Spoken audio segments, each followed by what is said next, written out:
I'm Amy Gordon, graduate student at Southwestern College in Santa Fe. And I'm Janet Schreiber. I'm the director of the certificate program in trauma, grief, and renewal here at the college. Thank you so much for joining us. Janet's going to talk to us a little bit about the program today. Can you just start by telling us a little bit about the program? I'll be happy to.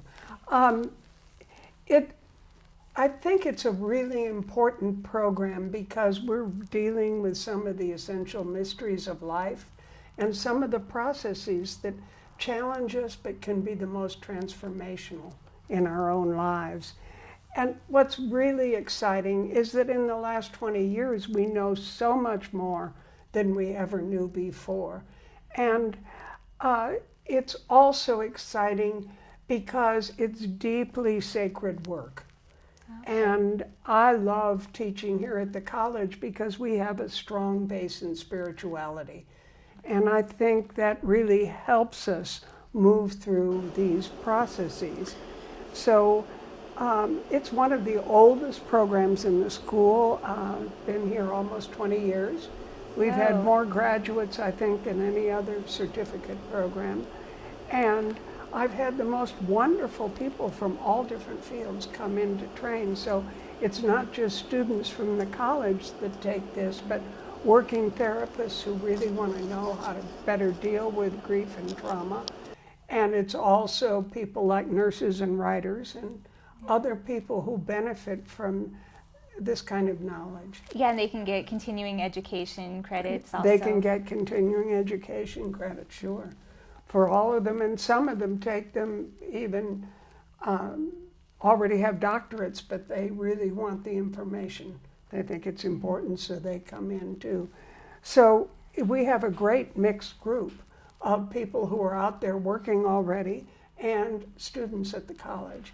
Mm-hmm. And I like that, and we usually have an age range of people too. So that all makes it richer. And we, all the great spiritual traditions looked at grief as one of the direct paths to enlightenment. And yet we as a culture haven't understood that. A lot of the indigenous peoples understand. But we have always, in our Western culture, tried to close down grief because it's scary for people. Yeah. And they don't know how to deal with it. So as a consequence, we're all influenced by our culture. It means that when we've trained in the past, trained therapists, trained social workers, trained nurses and doctors, they don't understand about the grieving process. And they don't understand how you can really be there for somebody and help support them. So I think it's a really important field, and it's been a passion for me to do this because it's such an interesting subject. Yeah. I mean, there's everything from near-death experiences to very different kinds of family situations. There's so much richness that comes up around these questions that are the most meaningful questions in our life.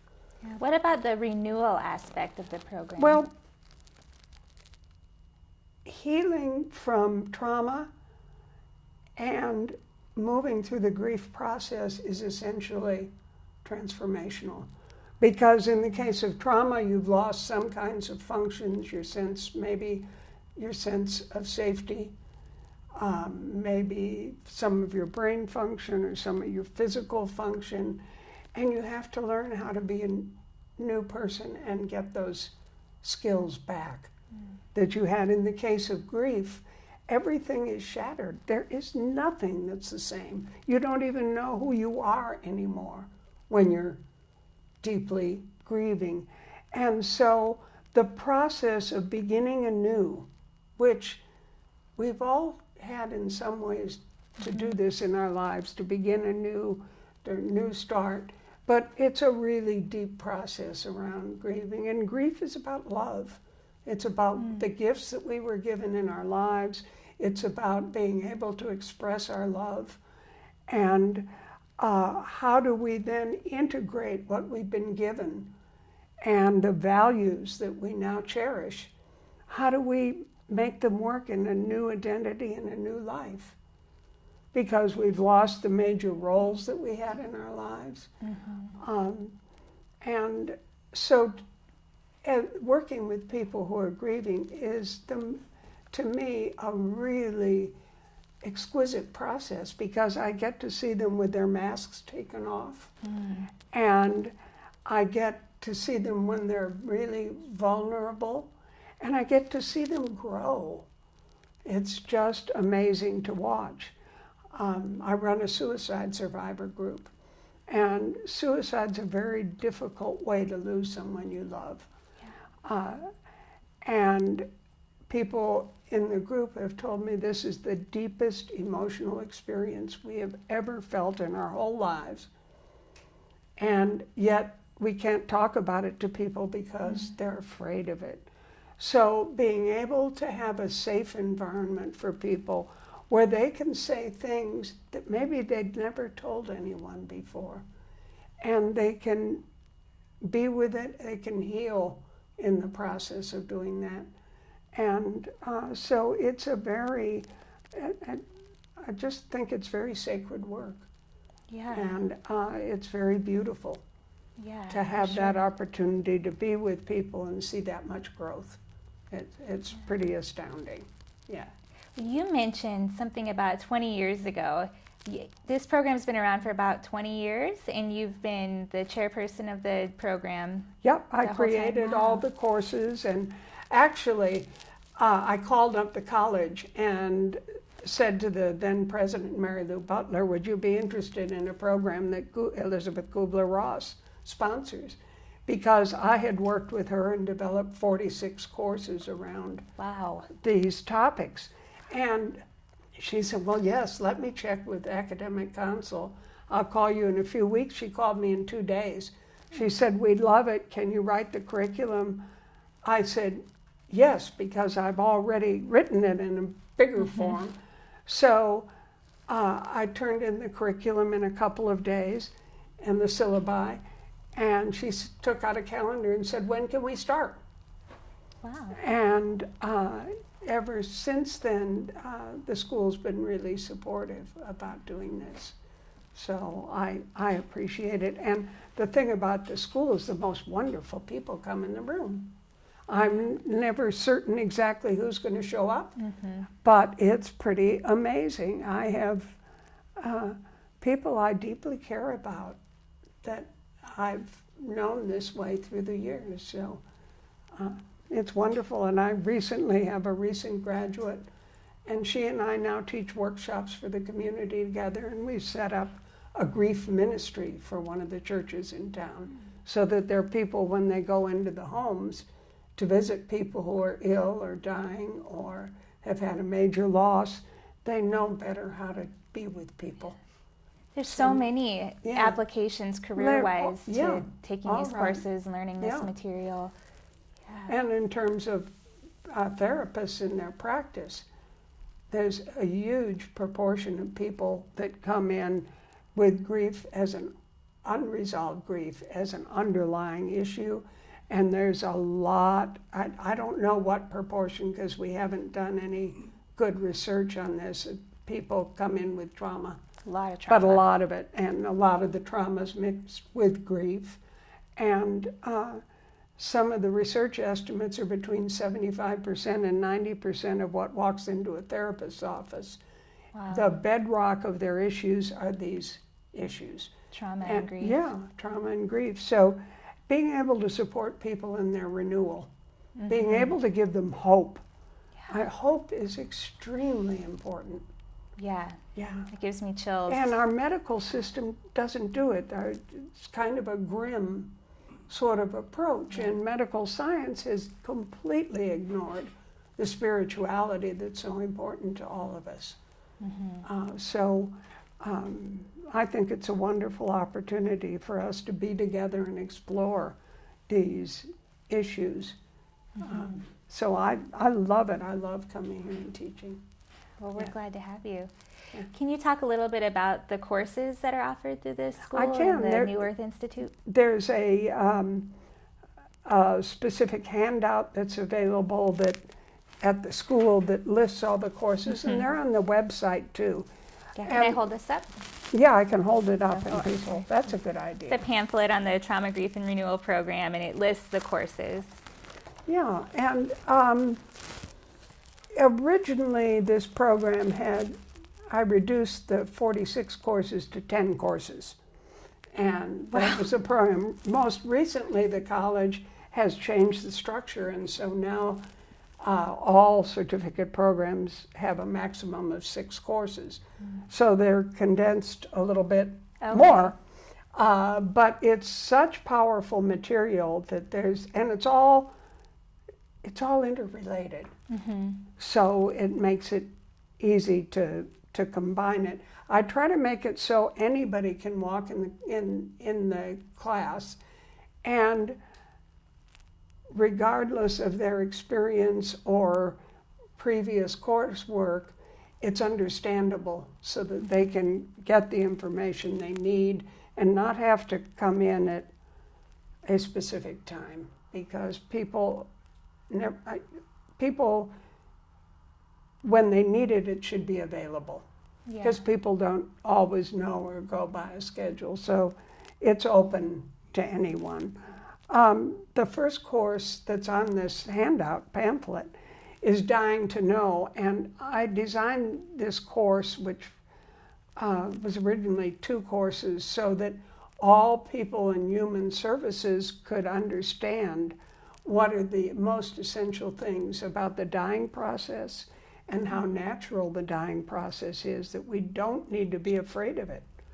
You know, we really need to try to reduce the fear in our society. And in doing so, I think really helps us in terms of reducing the amount of violence in our society.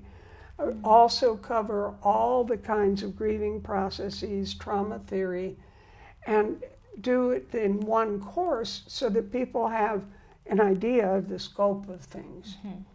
And then other courses are more specific, but Dying to Know, I figured this is what's the most essential thing for somebody to know. And that title really piques your curiosity too, doesn't it? Yeah, well, yeah. And a lot of us are never taught these things, so it's really an experience to be able to know what's the best research and the latest information. And then the course on the art of healing is a very different kind of course because it's all expressive. And actually, the way I teach, we keep a very intimate circle, and we keep a really safe place for people. And we work always with our own experience as well as something that would be the experience of a client. So we have to really understand our own issues before we sit down in front of someone and be there for support.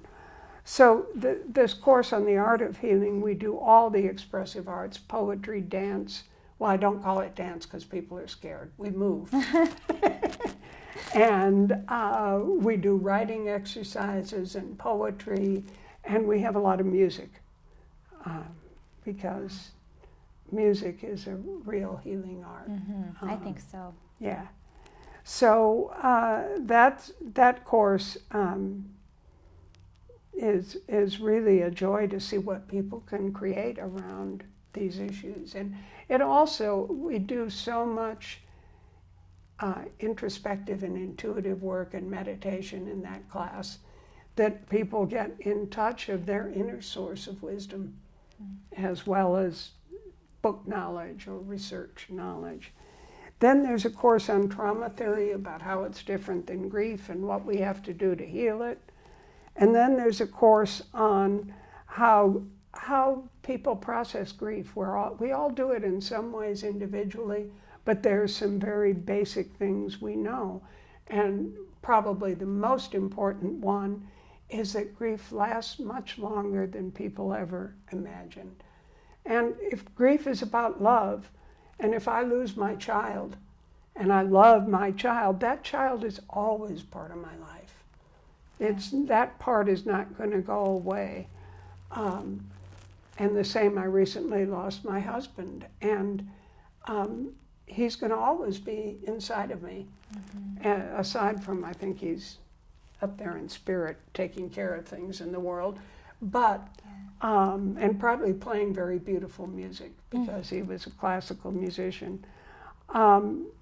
So all of these things really help us to understand people's experience and to support it. And our culture teaches people to really get over it. And we don't get over it. So it just goes deeper, and then we get illness symptoms and other issues coming up in our lives. And so you can heal grief at any time, even if it's something that happened 20 years ago. And those things can be as raw as if they happen now. Yeah. And so there's lots of good ways to help people get in touch with their feelings about that, and how to really move the grief to a different part of their lives, still part of their lives, but not as intrusive as it might be at other times. We have a course on counseling skills and how they're different for trauma or grief. And we have a course, my favorite course, it's the one on self-compassion and ethics and professional issues. And I think we all need to be much more kind to ourselves and compassionate. And I think they're planetary and ethical issues as well, because there are a lot of things going on a planetary level with our Earth that need healing.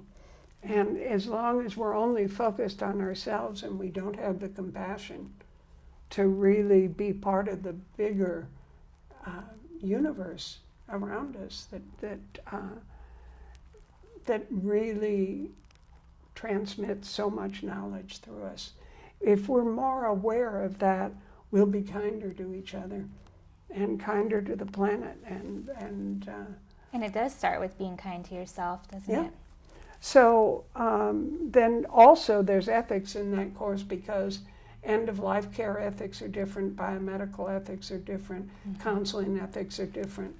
And so I try to tie some of those things together and teach people what they need to have to ensure that they'll get the care they want. So those are the 6 major courses. Do you have to take them in any particular order? No, you can come in anytime. Okay. Yeah. Well, that's really accessible. Yeah. Is there anything else that you wanted to say about the program, or anything you wanted to let our audience know? Well, the most wonderful thing about the program is the people that come into it. And so that, because we start to share these really deep experiences in a way that's safe, and a way that people used to say, how in the world are you teaching a class on grief and all I hear is laughter? But because we do things that are really also fun, and grief and laughter are coexist, and laughter's really healing. So we do a lot of things. It's not a somber experience to come and look at these things. It can be a really rewarding experience. And it really speaks to the renewal aspect of the program. Yeah. Thank you so much for joining us and talking to our audience about the program. Thank you. I really appreciate the opportunity. Thank you.